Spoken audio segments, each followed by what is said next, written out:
ماشاء اللہ لا حول ولا قوۃ الا باللہ العلی العظیم اعوذ باللہ من الشیطان الرجیم بسم اللہ الرحمن الرحیم الحمد للہ وکفی والصلاة والسلام علی عبادہ الذین اصطفی اما بعد رب اشرح لی صدری ویسر لی امری واحلل عقدۃ من لسانی یفقہوا قولی وقل رب ادخلنی مدخل صدق واخرجنی مخرج صدق واجعل لی من لدنک سلطانا نصیرا بسم اللہ وباللہ وتوکلت علی اللہ۔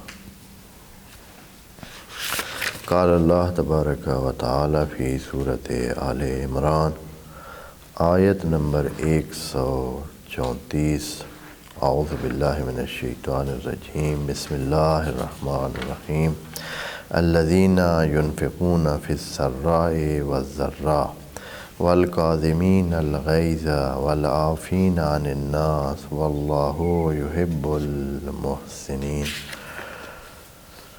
والذین اذا فعلوا فاحشة او ظلموا انفسهم ذکروا اللہ فاستغفروا لذنوبهم ومن یغفر الذنوب الا اللہ ولم یصروا علی ما فعلوا وهم یعلمون اولئک جزاؤهم مغفرۃ من ربهم وجنات تجری من تحتها الانہار خالدین فیہا ونعم اجر العاملین۔ صدق اللہ العظیم۔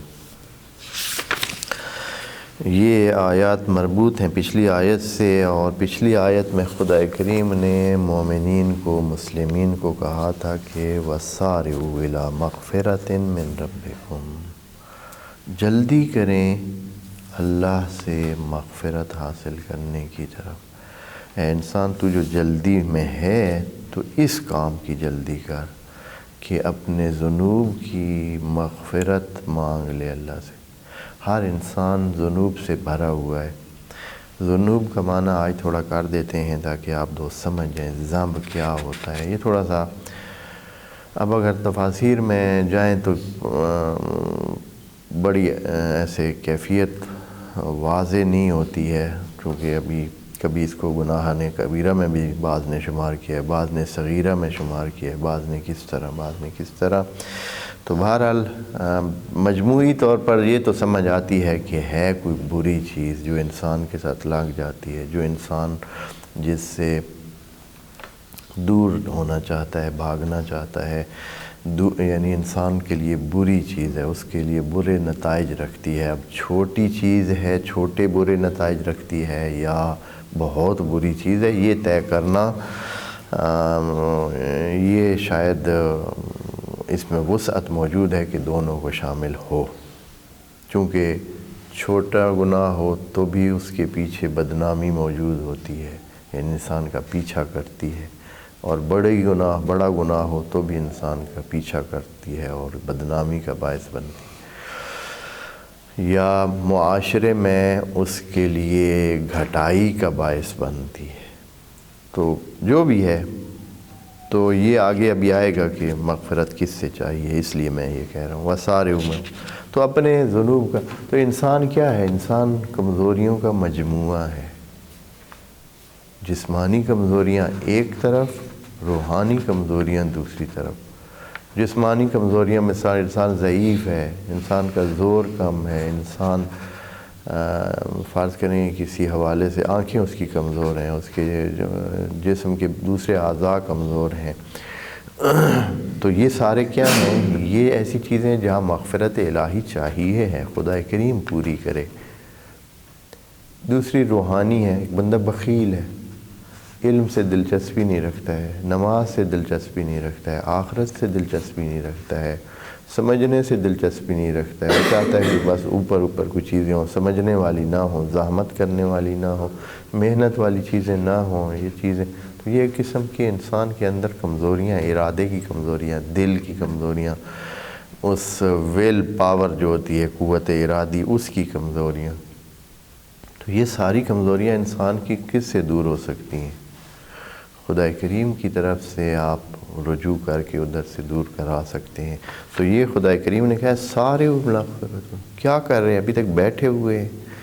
آپ کو پتہ ہے، آپ کے لیے مثال کے طور پر فرض کریں وہ چیز اچھی لگتی ہے، مثلا نیند ہے، کسی کو نیند اچھی لگتی ہے، اس کو وہ چاہتا ہے سویا رہے، جب جاگتا ہے تو نقصان ہو چکا ہوتا ہے، اسے احساس ہوتا ہے، لیکن پھر اگلے دن جو ہے کیا ہوتا ہے، پھر وہی نیند اور پھر وہی، اس کو لطف آتا ہے، اس کو اچھا لگتا ہے کہ مجھے کوئی چھیڑے نہیں۔ جب جاگتا ہے تو نقصان کیا ہوتا ہے۔ تو اس کا کیا حل کرے؟ تو حل اس کا یہ ہے کہ اللہ کی طرف رجوع کرے، اللہ سے مانگے کہ میں اللہ میری اس مسئلے میں میری مدد فرما، تاکہ میں اس مسئلے سے نجات پا کر اپنا جو نقصان میرا ہو جاتا ہے اس سے بچ سکوں۔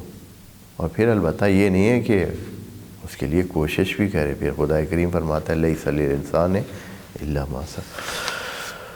تو آخر میں خدا کریم نے فرمایا تھا وَسَارِعُوا إِلَىٰ مَغْفِرَةٍ مِّن رَّبِّكُمْ وَجَنَّةٍ عَرْضُهَا السَّمَاوَاتُ وَالْأَرْضُ، اس کی طرف بھاگیں، ان دو چیزوں کی طرف، اپنے نقائص دور کرائیں، اللہ سے رجوع کر کے، اپنے رب سے رجوع کر کے جنت کو حاصل کریں جو سماوات اور عرض پر مبنی ہے، جو اللہ نے متقیوں کے لیے بنائی۔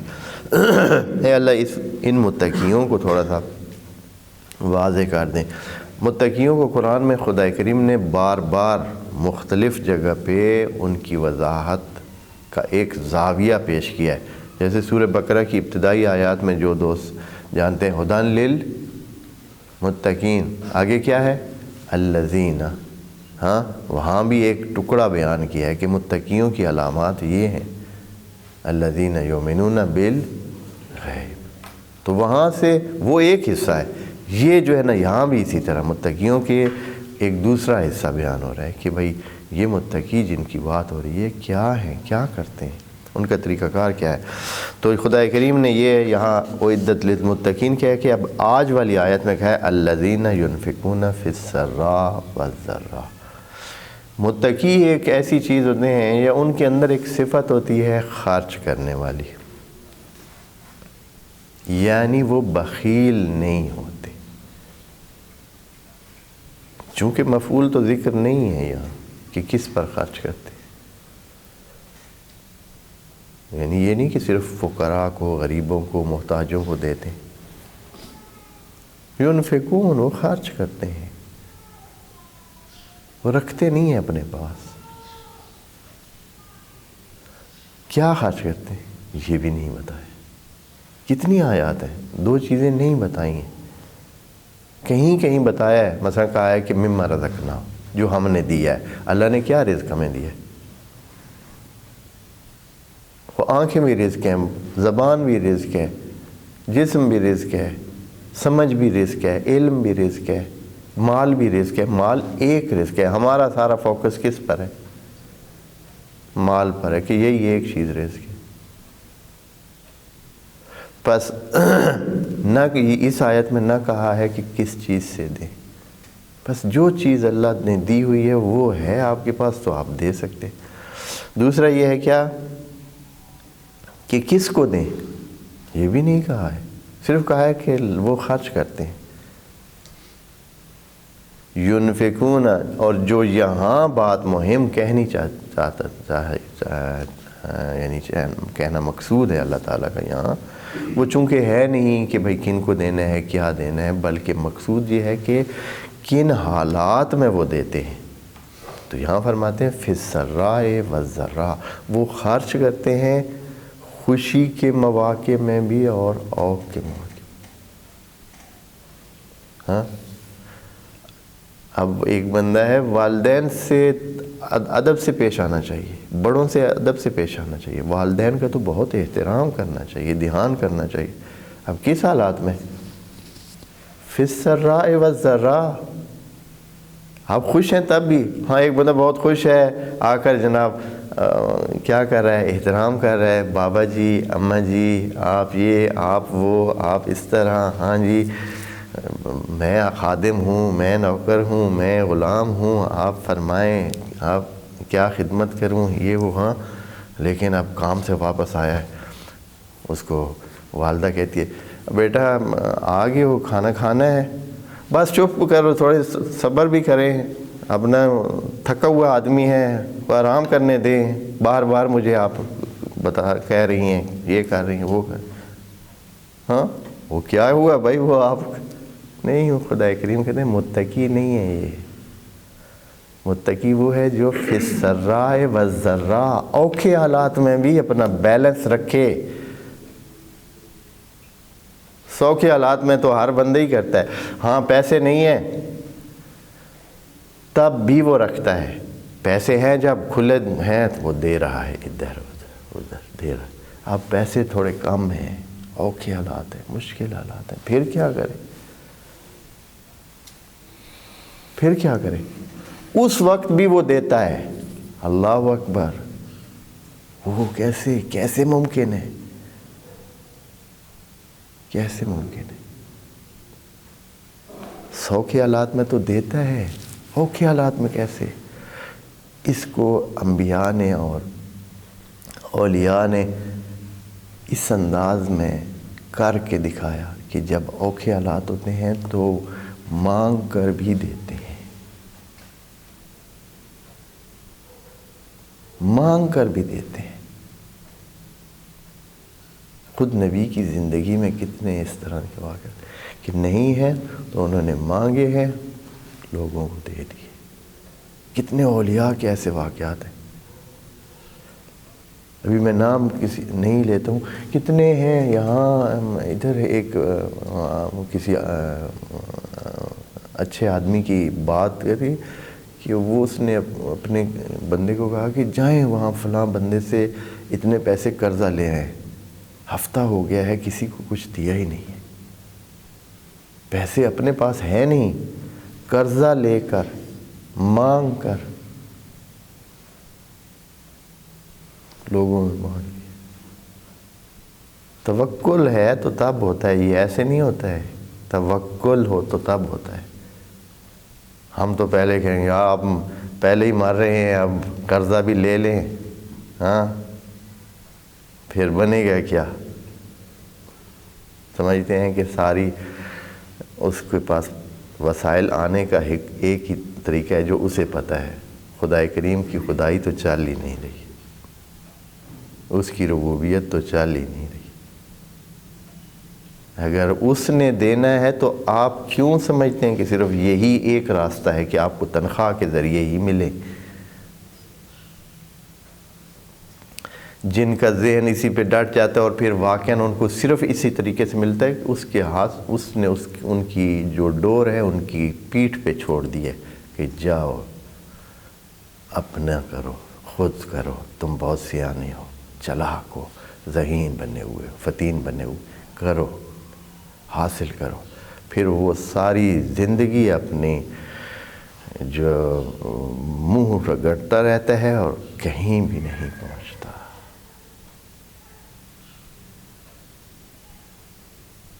کچھ بھی نہیں ہوتا. اس کو پھر وہ پکا ہو جاتا ہے کہ بس میں نے خود اپنے طریقے سے ہی کرنا ہے، اس کے راستے تو بند ہیں. فرماتے ہیں کہ فی السراء، سراء میں تو دیتے ہیں، صفت اندر جس کی ہوتی ہے وہ نہیں رکتا ہے. جس کے اندر صفت ہوتی ہے نا دینے کی، وہ نہیں رکتا ہے، وہ کر سکتا ہے. یہ خدا کریم بھی وہ صفت پیدا کرنا چاہ رہا ہے کہ آپ کے اندر یہ ہونا چاہیے دینے کی. حالات آپ کے دینے والے ہو گئے ہیں، اب آپ کے پاس کھلے پیسے ہیں، آپ دے رہے ہیں، یہ بہت بڑا مسئلہ ہے، بہت بڑی چیز ہے. یہ تو کوئی کارنامہ نہیں ہے، یہ آپ کے اندر صفت نہیں ہے، یہ باہر صفت ہے. باہر ختم، اندر ختم. جو اندر صفت ہوتی ہے، مثال ایک شجاع آدمی ہے، آیا صرف اسلحہ ہو تو لڑے گا؟ اسلحہ ہو تو وہ شجاعت دکھائے گا. البتہ شجاع کا معنی صرف لڑنا نہیں ہے، شجاع کا معنی بہت وسیع ہے. لوگ سمجھتے ہیں کہ جو بھی اندھا دھند جو ہے وہ حملے کرے اور لڑ جائے وہ شجاع، ایسا نہیں ہوتا. شجاع یعنی سمجھدار، وہ جو سمجھداری سے اپنے مقاصد کا حصول کرے، سمجھداری سے اپنے مقاصد کا حصول کرے. اگر پیچھے جانا پڑے تو پیچھے ہٹ جائے، وہ شجاع ہوتا ہے. جو بے عقل ہو اور اندھا دھند جو ہے وہ شجاع نہیں ہوتا ہے. لیکن ہمارے لوگ یہی سمجھتے ہیں، عام لوگ یہی سمجھتے ہیں کہ شجاع وہ ہے جو اندھا دھند جو ہے وہ اپنے آپ کو جھونک دے مشکلات میں. نہیں، ایسا نہیں ہوتا. تو جو شجاع ہوگا، جو بہادر ہوگا، جو نڈر ہوگا، وہ اسلحہ اس کے پاس ہو تو بھی ایسے ہی ہوگا، نہیں ہوگا تو بھی وہ اپنے طریقے سے حتیٰ ایک چھڑی کے ساتھ بھی وہ لڑنے کے لیے تیار ہو جائے گا.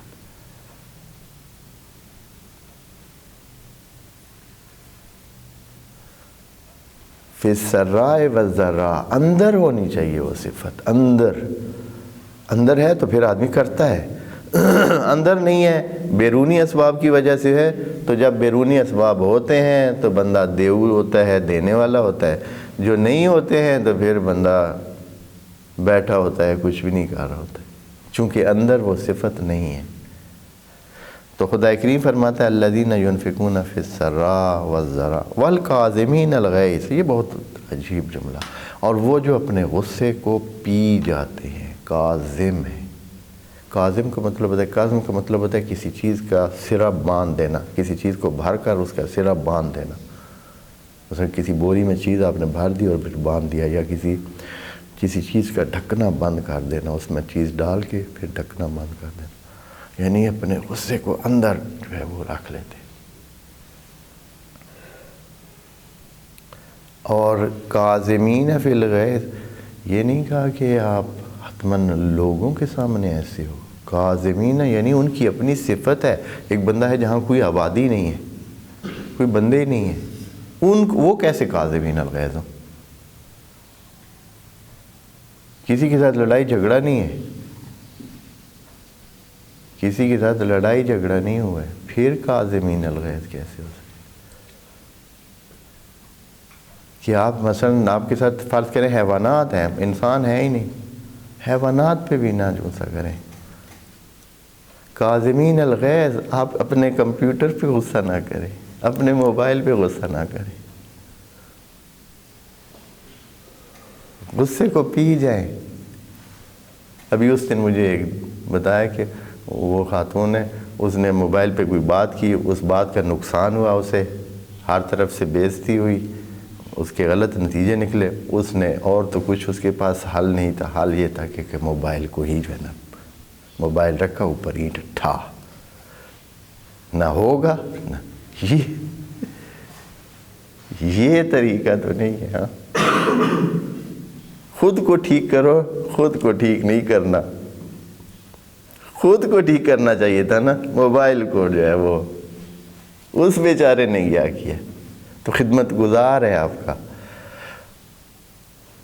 کا خدمت گزار ہے، آپ اس سے کیا فائدہ اٹھاتے ہیں؟ چلے. والکاظمین الغیظ، وہ جو غیظ کو پی جاتے ہیں، غصے کو اندر رکھتے ہیں. غصے کو یہ نہیں کہ اظہار نہیں کرتے، یہ کہا. اب یہ کہ وہ آگے انسان ہے، حیوان ہے، درخت ہے. بعض لوگ ہیں نا وہ اب وہ مغرب والے بھی بڑے عجیب ہیں، انہوں نے غصے کو نکالنے کے لیے طریقے وضع کر دیے. بھائی غصہ اندر جو ہے نا، خدا کریم کہتا ہے کہ پینے کی صلاحیت پیدا کرو، برداشت بڑھاؤ، اپنی قوت ارادی بڑھاؤ، غصے کو پی جاؤ، اپنے پاس رکھو، پی جاؤ، یہ تمہاری طاقت بن جائے گا. قوت ارادی آپ کی ڈبل سے کیا 10 گنا 20 گنا 100 گنا بڑھ جائے گی. آپ غصے کو پیے، دیکھیں پھر کیا بنتا ہے، آپ کیا چیز بن جاتے ہیں. آپ کو کسی پر غصہ ہے، آپ کہیں گے میں نے اس کو کچھ بھی نہیں کہنا.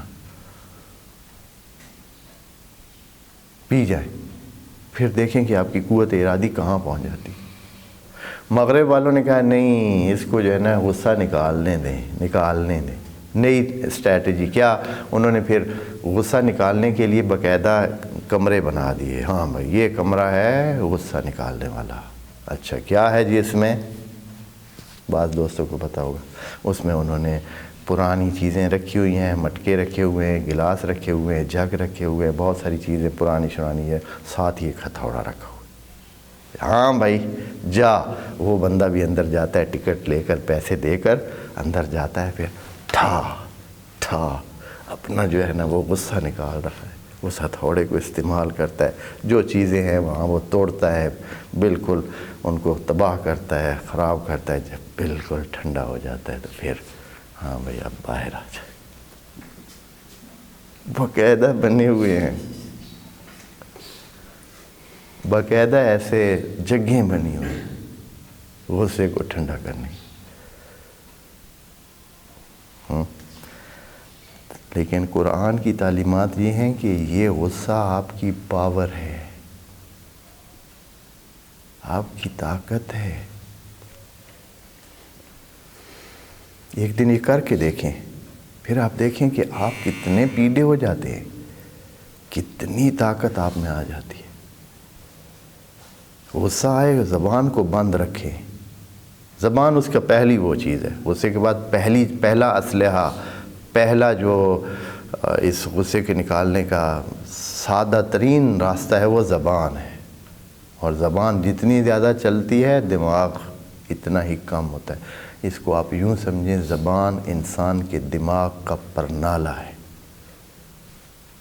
جس کی زبان بہت چلے اور غیر معقول بات اور غیر ضروری باتوں پر، وہ زبان دماغ کو سارے کو بہا کے لے جاتی ہے۔ یہ پرنالہ ہے دماغ کا۔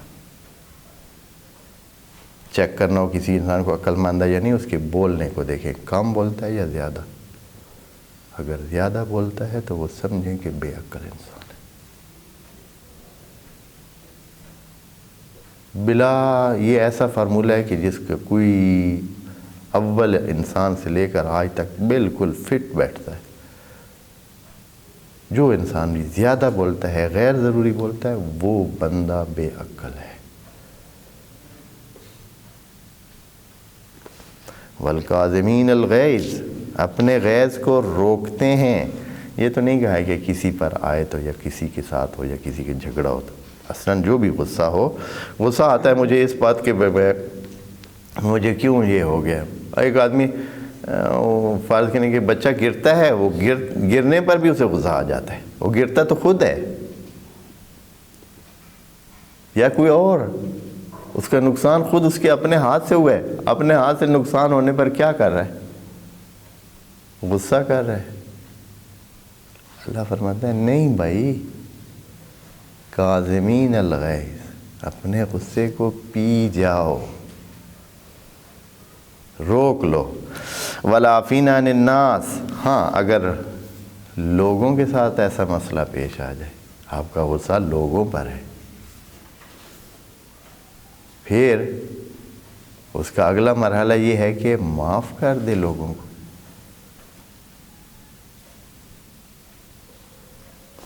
بہتر طریقہ تو یہ ہے کہ معاف کر دے۔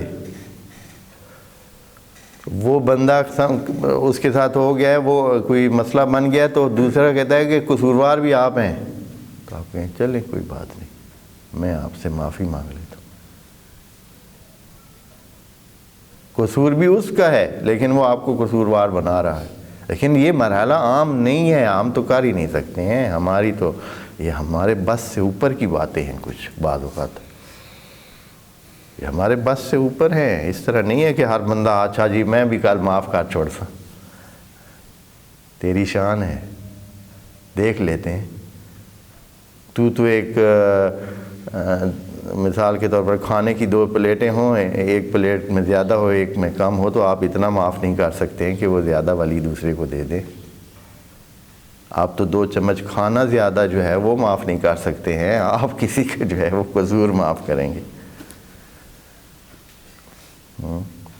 کتنے مشکل کام ہے یہ، روح کی بلندیاں ایسے حاصل نہیں ہوتی ہیں۔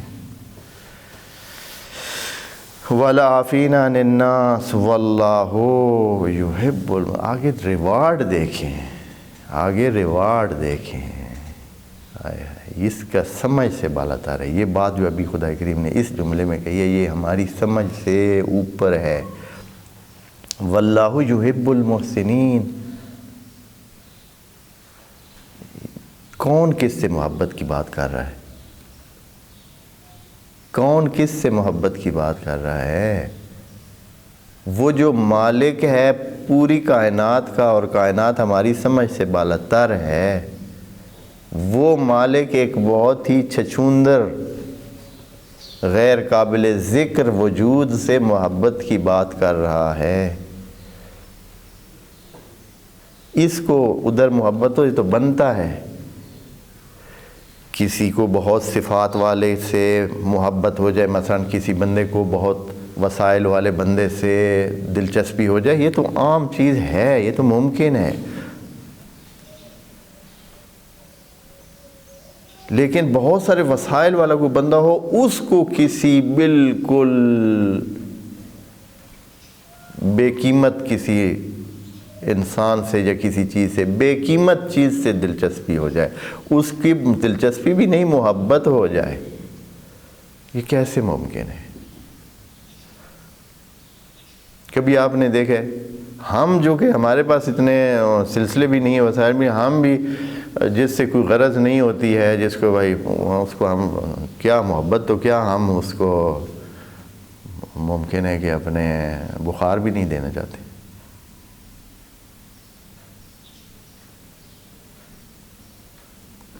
تو خدا کریم فرما رہا ہے واللہ یحب المحسنین، اللہ محبوب بنا لیتا ہے محسنین کو۔ اور آپ جانتے ہیں نا عربی میں حب کا معنی جو اردو میں کریں گے تو پیار بنتا ہے، یا انگریزی میں معنی کریں تو کیا بنتا ہے؟ لو۔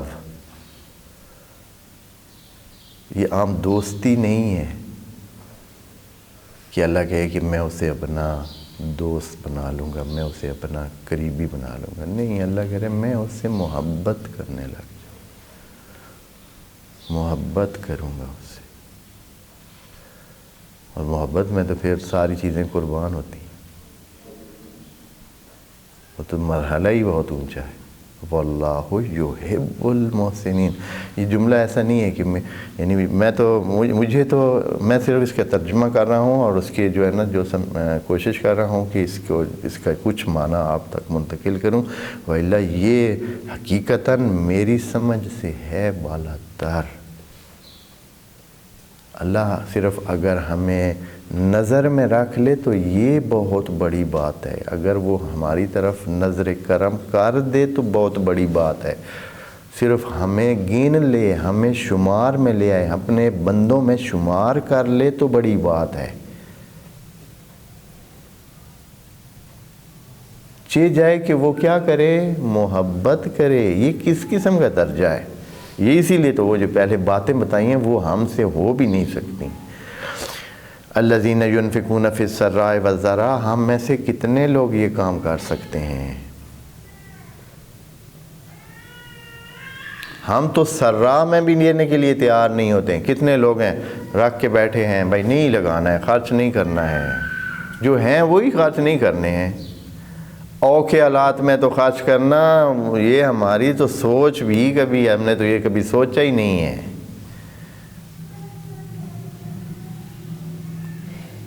کتنے بندے مثلا آپ ڈھونڈنا شروع کر دیں کہ جو قرضہ لے کر لوگوں میں بانٹتے، کتنے لوگ ہوں گے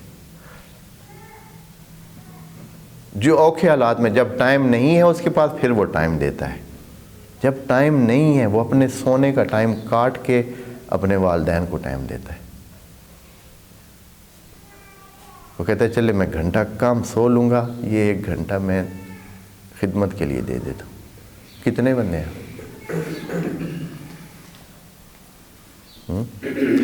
بس یہ چیزیں، اس لیے یہ اتنا بلند جملہ خدا کریم نے کہا ہے واللہ یحب المحسنین۔ اب اس کے بعد آیت میں اور بھی باتیں ہیں جو انشاءاللہ اگلی آیت میں جو انشاءاللہ اگلی نشست میں عرض کریں گے۔ والسلام علیکم ورحمۃ اللہ وبرکاتہ۔